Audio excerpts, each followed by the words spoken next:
شیعہ کافر ہیں یا نہیں، اس پر اکثر اہل سنت کے حلقوں میں بحث رہتی ہے۔ اکثریت ان کو کافر کہنے میں کسی تعامل سے کام نہیں لیتی، اور کچھ لوگ ایسے بھی ہیں جو ان کے کفر سے آگاہ نہیں اور اپنی کم علمی اور کسی حد تک بے وقوفی کی وجہ سے ان کو کافر کہنے میں توقف کرتے ہیں۔ اس کی ایک وجہ شیعہ کا تقیہ بھی ہے، یعنی ان کی مکر بازی اور دھوکے بازی کہ وہ اپنے اصل عقیدے کو چھپائے رکھتے ہیں اہل سنت عوام سے۔ ہمارا سوال محض شیعہ کے کفر پر نہیں ہے، بلکہ ہمارا سوال یہ ہے کہ شیعہ صرف کافر ہیں یا کائنات کے بدترین کافر ہیں۔ ہم اہل سنت والجماعت کے نزدیک شیعہ صرف کافر نہیں ہیں بلکہ کائنات کے بدترین کافر ہیں۔ ان کے بدترین کفر کو سمجھنے کے لیے ضروری ہے کہ قادیانیوں کے کفر کو سمجھیے۔ تمام اہل سنت والجماعت جانتے اور مانتے ہیں کہ قادیانی کافر ہیں اور دائرہ اسلام سے خارج ہیں، اور اس پر کوئی دو رائے بھی نہیں۔ مگر قادیانی کیوں کافر ہیں؟ سوچیں اور سمجھیں۔ قادیانی لعین اس لیے کافر ہیں کہ انہوں نے ایک بندے کو نبوت کا منصب دیا، جبکہ رسول اللہ صلی اللہ علیہ وسلم کے بعد ایسا منصب اب کسی کے لیے نہیں، اور جو شخص کسی دوسرے کے مرتبے کو منصب نبوت کے برابر قرار دے وہ کافر ہے۔ اب جو شخص کسی کو نبیوں برابر جانے گا وہ کافر ہوگا، اس لیے کہ یہ ختم نبوت کا انکار کرنے والے ہیں۔ یعنی اب کوئی دوسرا نبی نہیں، نبی برابر نہیں، نبی جیسا نہیں۔ جو ایسا مانے گا کفر کرے گا۔ جو اپنے کسی ولی کو، پیر کو، بزرگ کو، امام کو، مولوی کو، کسی کو بھی نبیوں کا درجہ دے گا، ان کے برابر قرار دے گا یا انبیاء کی صفات کا حامل جانے گا وہ کافر ہوگا۔ اللہ کے آخری نبی صلی اللہ علیہ وآلہ وسلم کے بعد اب کوئی نبی نہیں، نہ نبیوں جیسا ہے، نہ نبیوں کسی صفات کا حامل ہے۔ ہم کہتے ہیں کہ قادیانیوں نے ایک شخص کو نبی کا منصب دیا اور نبیوں کے برابر بٹھا دیا، اس کو نبیوں کی صفات کا حامل قرار دے دیا تو کفر کیا، جبکہ شیعہ نے ایک نہیں، اپنے 12 اماموں کو نبیوں جیسا منصب نہیں بلکہ نبیوں سے بڑا منصب دے دیا۔ وہ تو بدترین کافر ہوئے۔ یعنی قادیانی مذہب والے اگر اپنے ایک مرزے کو نبی برابر قرار دیں اور اس کو نبوت کے منصب پر لائیں اور صفات انبیاء کا حامل قرار دیں تو کافر ہیں۔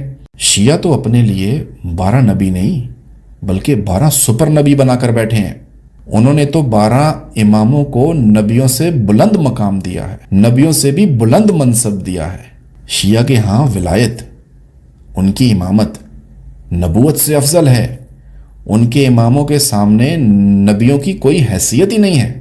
مزید دیکھیں کہ ان کے مطابق اماموں کے وسیلے سے نبی تک دعا مانگتے تھے۔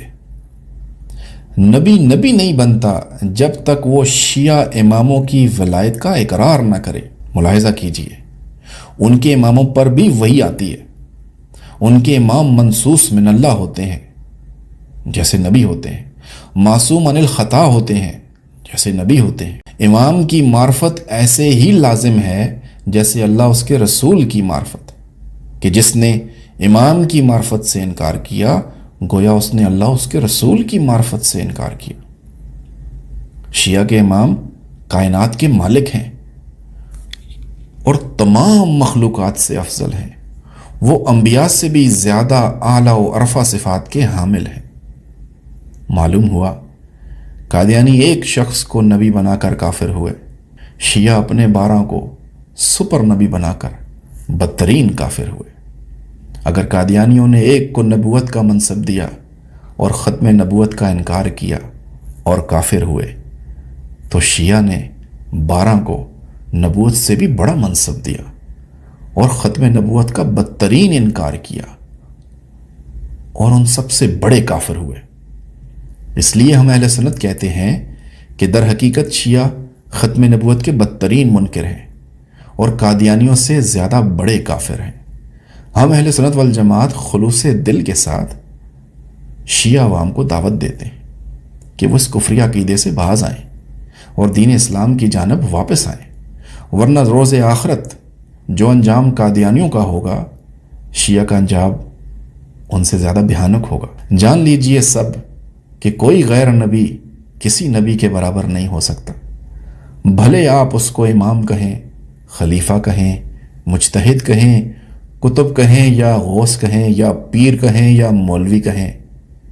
جب نبی برابر نہیں ہو سکتا تو نبیوں سے افضل کیسے ہو سکتا ہے؟ ہم سمجھتے ہیں کہ شیعہ کے امام انبیاء کرام کے قدموں کی خاک برابر، وہ ہمارے لیے محترم ضرور ہیں، معزز ہیں، مگر انبیاء کے سامنے ان کی کوئی حیثیت نہیں۔ انبیاء اللہ کے چنے ہوئے، اللہ کے بھیجے ہوئے، اللہ کے نامزد کردہ ہوتے ہیں، اللہ کے برگزیدہ ہوتے ہیں۔ صحابہ کرام ہوں یا کوئی نام نہاد شیعہ امام ہو، سب انبیاء کے قدموں میں ہیں۔ شیعہ عوام کو ان کے جاہل اور بد زبان ذاکروں نے گمراہ کیا ہے، جو ان کو اہل بیت اور آل رسول کے نام، اہل بیت اور آل رسول کی محبت کے نام پر کفر و شرک میں دھکیل دیا ہے۔ ہماری دعوت ہے شیعہ اس بدترین کفر سے توبہ کریں، ختم نبوت کے انکار پر رجوع کریں اور دین اسلام کو اختیار کریں، اہل سنت والجماعت کی دعوت کو قبول کریں۔